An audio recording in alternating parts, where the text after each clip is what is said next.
Hello, welcome to this week's Wild Spirits News. I'm Sibylla, and today I ask you, is it serious or casual? Your passions, that is. When we meet a potential romantic partner, we tend to not rush in at the beginning. But once we've established that we like each other and got to know each other a little better, that's usually when that person takes precedence over other things in our lives. Although sometimes the relationship stays casual, and that means that when something else becomes important, so there's another area in our lives that temporarily becomes very important, then that person might take a back seat. And it turns out that passions work quite similarly. So your mission today is to find out whether you're committed or casual. Task number 1 is called Let Me Count the Ways. Just like a romantic partner, and honestly, just like anything else in life, your passions will get a certain amount of your attention and energy. And how much that is depends much less on outside circumstances, such as how much time you objectively have, than we tend to believe.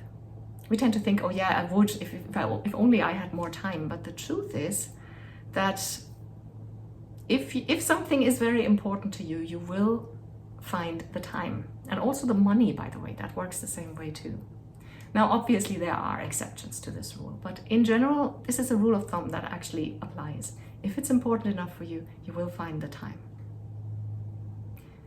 In this context, 2 questions are worth asking. The first is, how often does it happen that something happens that prevents you from pursuing your passion? So you meant to pursue your passion and something comes up and you don't get to do it. How often does that happen? How often does that occur in your life? Answer that for yourself. And the second question is, when it happens that something prevents you from pursuing your passion, what is it that prevents it? Who or what is it? Is it that your job is, you had to work longer again, or that something happened with your children, or that you were just too tired and had no headspace? It's worth writing these things down. So ask yourself exactly how often it happens and what it is that distracts you or that prevents you from pursuing your passion when you had planned to or when you want to. That's task number 1. Task number 2 is called, is it serious? Obviously, the less you are prevented from pursuing your passion, the higher the priority that you place on that passion. Again, I'm saying it again, there are exceptions to this rule. There are emergencies, there are special situations in life. But as a general rule, in everyday life, under normal circumstances, this actually applies. And that also means that if your passions are important to you, you need to start treating them accordingly. And to do that, I would suggest the following. Look at your answers from question 2 in task number 1. So the question where you ask what prevents you when it happens, what prevents you from pursuing your passion, and look for solutions for these things. Now, this depends entirely on what your answers were, and your answers will be as different as we are each individually. We all have our different lives, and so it must be tailored to your situation. So it might be, if you find out that your job you always work long hours and it takes up all your time and energy, you could look into maybe working with your manager you could get an assistant, or the workload could be divided differently.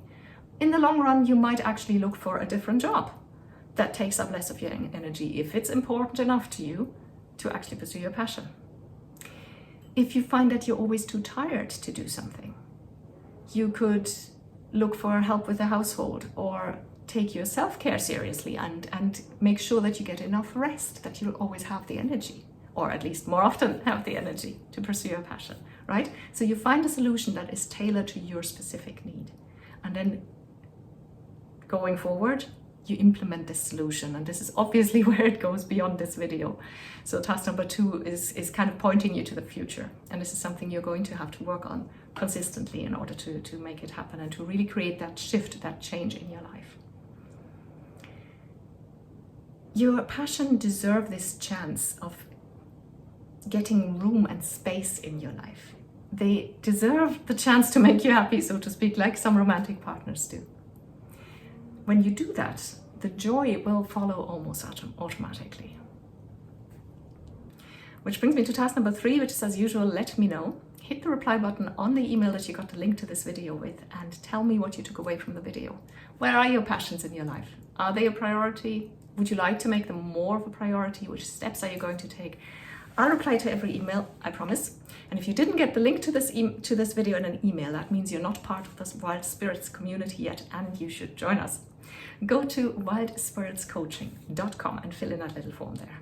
You get 1 email per week. It's 100% spam free.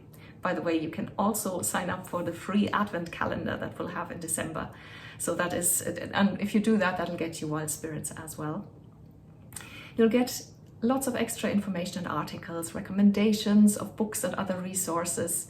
And sometimes you get exclusive offers that are only for my subscribers that nobody else ever gets to see. So go to wildspiritscoaching.com and sign up, or you can Google Wild Spirits Coaching, that'll get you to the website as well. Thank you for watching.